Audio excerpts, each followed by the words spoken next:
Hi, everyone. Thanks for tuning in.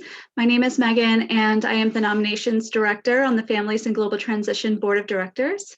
I'm doing a series of interviews with our rotating off directors this year so that you are aware of the open positions on the board.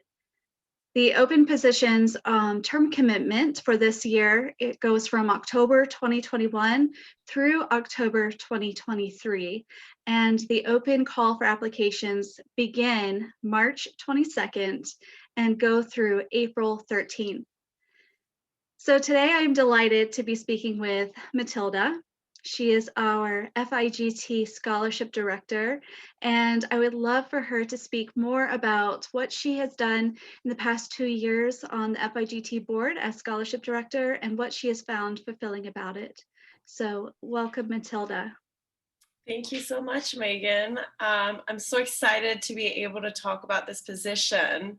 It's just really been a fulfilling 2 years, and I could not speak more highly about being scholarship chair for FIGT. I think to kind of describe my position, I just kind of want to go through an overview of 3 points. So a big part of my position is deciding who the scholars are going to be for the next conference. That includes a thorough review of an application process and deciding with a small committee who the scholars will be for the next year. Another component of my position is also kind of being an empathic presence for the scholars. I think that is definitely one of the more rewarding parts about being scholarship chair is that you get to be the point person for everything FIGT. This would include any information about the conference, information about the minutia of what it looks like and the experiences of the FIGT conference, but also being kind of an empathic, compassionate ear, helping the scholars process what it's like to be an FIGT scholar, what it's like to be exposed to really a whole new world that is FIGT. And that includes kind of this socio-emotional aspect that FIGT has that is so unique and so beautiful. So I really encourage that in my scholars, and I think that's the most beautiful part of the scholarship position. And then last but not least, a big component of our role as scholarship chair would be to get prizes. So this looks slightly different with our virtual conference this year, but usually what we've been doing is we fundraise for the Scholar Fund. And that includes, reaching out to members and asking them if they would be willing to donate their time or, donate books, things like that, to either auction off or do a lucky draw, or even just add as gamification, prizes for this upcoming conference. So these are absolutely another great way of actually networking with members. And I got to know a lot of members that I would have never talked to and actually got to build relationships. So it's a really great way to get involved in the FIGT community and then kind of connect the dots with the scholars and the donors and members. So you really get to facilitate that conversation with the scholarship board position. Absolutely. Yes, thank you, Matilda. Thank you for giving that very succinct and holistic picture of the scholarship position. And I couldn't agree more that you embody the ethos of the FIGT values and mission and vision. And thank you for modeling that to the scholars. I would ask, could you explain a little bit more about your committee? You mentioned that they are part of the scholar vetting. Could you explain more about their commitment? Sure, thank you for asking that. Yeah, so basically, our committee looks like a small group of 3 to 4 people. It's established volunteers already, so you wouldn't have to select anybody new. Um, and we basically go through the application process. We review applications together.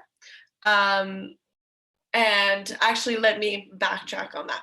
So basically, you look at all the applications, you score them yourselves, and then we have kind of a long deliberation, like a meeting of around, 3 hours, and discuss who's going to be the scholar. So we picked 6 this past year, and it included, I think it kind of brings up this really beautiful discussion amongst the committee. This committee is kind of part of the process for the application. Then I think something that's really cool about the scholarship position is that then, you kind of transition and your committee becomes your scholars. And you kind of, set up meetings with the scholars, and they kind of become more involved to be as you are their point person, and they become more involved in volunteering in different events. If they decide to present at the conference, then they can decide to, get as involved as they want, but you get to be that point person. So in that way, we're kind of very flexible with the committees as scholarship chair. Yeah, absolutely. Yes, thank you. Thank you for sharing that piece of information. It seems that you definitely need to have a relational mindset in Yeah. this role, not only with the board, because you do work across with different board members as you work towards the conference or even the scholarship introductions. And also with the members, right? You definitely are part of that process of showcasing these are our scholars this year and what their work is.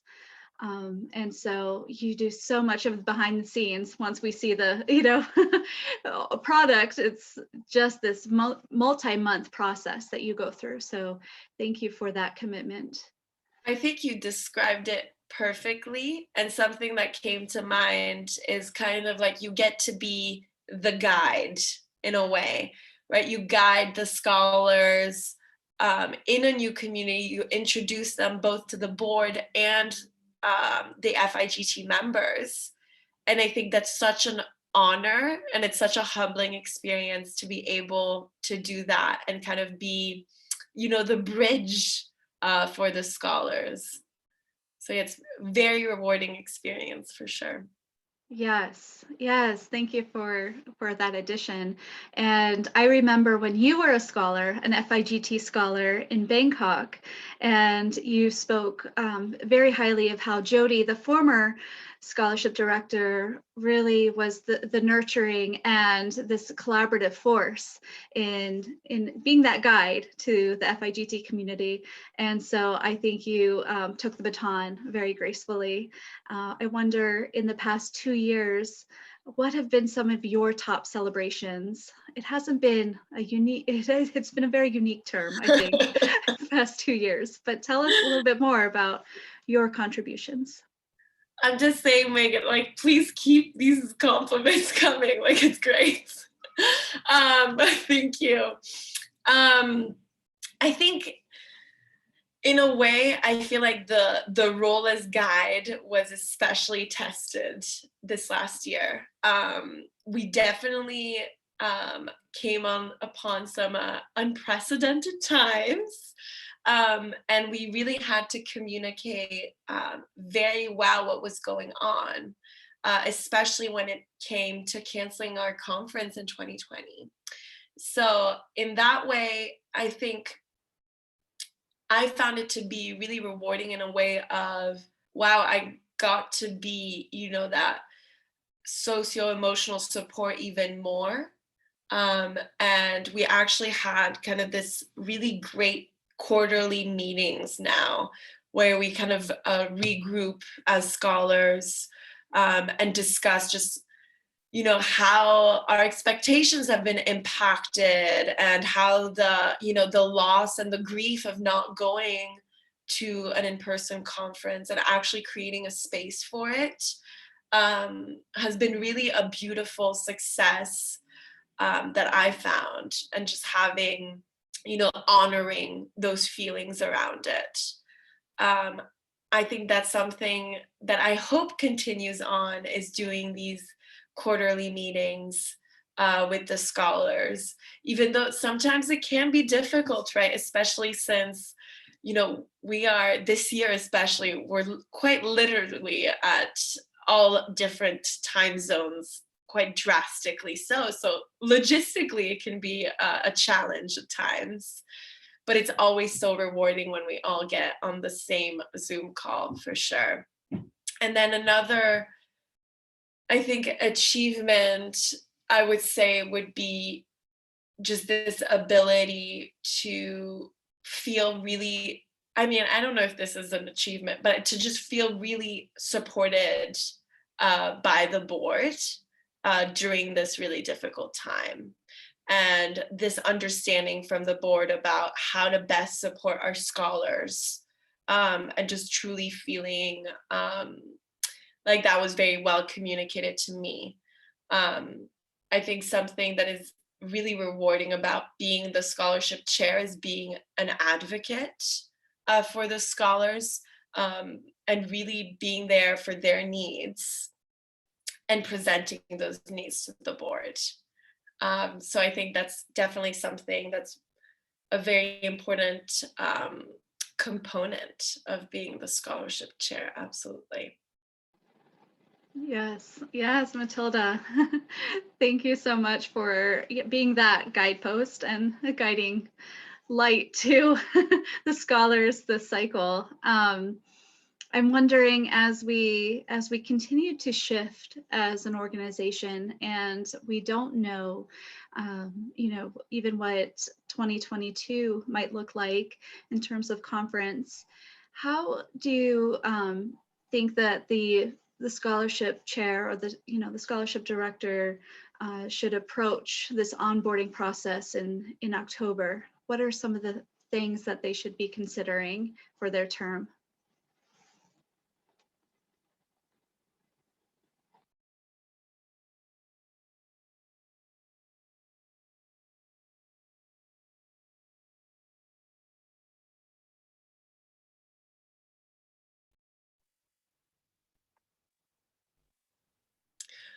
So Megan, you broke up a little bit, but from what I'm hearing is that you are asking about the shift and how it's going to shift in 2022. Is that, sorry, I couldn't hear. Yes, so sorry, Matilda. I'm so sorry we broke up. The internet is tired. uh, yes, I'm asking about how the organization continues to shift as the world has shifted online to be virtual, and we're having our first virtual conference at FIGT. And so there are many unknowns about, even in 2022, about whether we'll have an in-person conference or a virtual conference. So could you speak a little bit about what you expect the scholarship director will face coming October during the turnover? What do you envision for the role? Yeah, definitely. So I think that's going to be a really interesting time, because unlike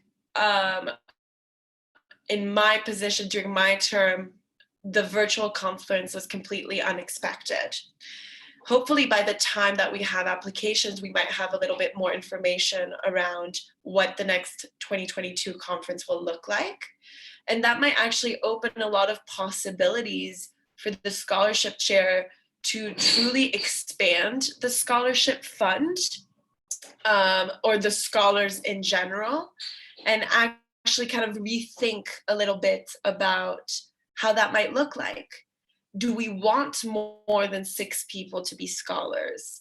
Now that, if the conference is virtual again, are we going to be able to access people that might be normally marginalized from our conference, and can they attend now because it's all of a sudden much more accessible. So I think, the new scholarship chair is really entering at a very exciting time where you can really access and actually answer a lot of these questions. And I hope that that's something that I kind of get to, help out in our transition, to kind of really begin that conversation, and exploring maybe a new transformed role as scholarship chair and scholars in general. Yes, thanks, Matilda. I'm wondering, as we wrap up this brief interview, and again, I love talking to you and hearing about what you do and just your dynamic energy that you bring not only to the scholars but to our FIGT community broadly speaking, with your research and your vision and your passion for everything that FIGT stands for. And I'm wondering, in your opinion, what are some of the competencies and skill sets that a scholarship director should embody? Great question. So I think definitely something that has come up quite often, even answering these questions, is being this point person, right? Having the ability to also be, supportive presence for the scholars. I think something else that we've talked about is being an advocate for the scholars. If we are thinking about, expanding the scholars and what that might look like in a virtual conference, I think being an advocate for them and understanding, what are the underrepresented communities at FIGT and how can we amplify those voices without talking for those voices. And I think as a scholarship chair, we need to be very aware of that. And so those are really the main traits, I think definitely are the most important. And if you love to talk to people, this is definitely the position for you, because you'll get to talk to a lot of different types of people and really get to connect different members, which is such a rewarding experience. So yeah, definitely I think those are the three biggest components and biggest qualities if you'd like to be a scholarship chair for FIGT. Yes, thank you, Matilda. And I think you embody those so well and so gracefully. So again, it's so bittersweet, I think, to have these conversations, because what FIGT thrives on is our service mentality and our wanting to give back and to invest in the community. And again, it's just been such an honor to serve with you and to hear your perspectives and the way that you have opened up new conversations for change. So thank you for that. I feel the same exact way. And it's actually very strange to be talking about this, because I think it is, definitely very bittersweet to be leaving, but it's been such an amazing experience working with you, Megan, and I really, really appreciate it. And I'm so glad that we got to be on the board together.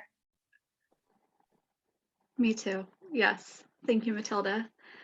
For our listeners, please know that the open board positions the applications are open March 22, and the call for application is open until April 13th. You can find the application on our website at FIGT.org.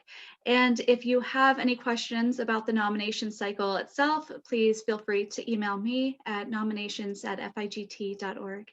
Thank you so much. Thank you, Matilda. Have a good evening and see you at the board meeting. Thank you.